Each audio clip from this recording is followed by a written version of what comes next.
台南南市区渔会理事长林树杰8日被枪杀，专案小组发现嫌犯当中换过3台车，其中第2台车有找到一个喙罨，现代伫个喙罨顶悬发现 DNA 甲手痕，比对了后，警方锁定一个有案底嫌犯咧追查，案内海巡署嘛加强戒备，防止嫌犯偷渡出境。 台南市立殡仪馆警刑厅，台南市区渔会理事长林树杰的灵堂已经安排好势，加上冷静低调。在透早，民进党立委郭国文、林俊宪拢有来念香。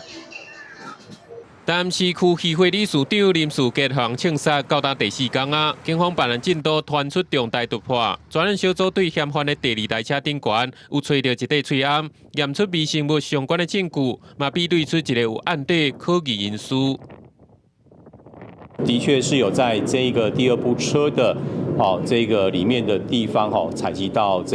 找到这个口罩，从口罩上面采到相关的些微的基证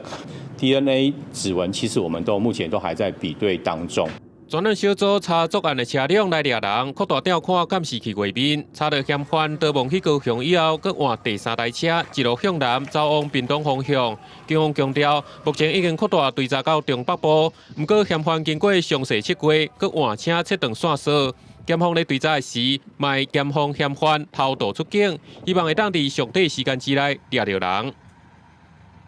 这一个犯嫌的影像我们也有给。 这一个中部跟北部，像八斗子渔港，那这个中部的海港还有机场，我们都把一些影像，其实在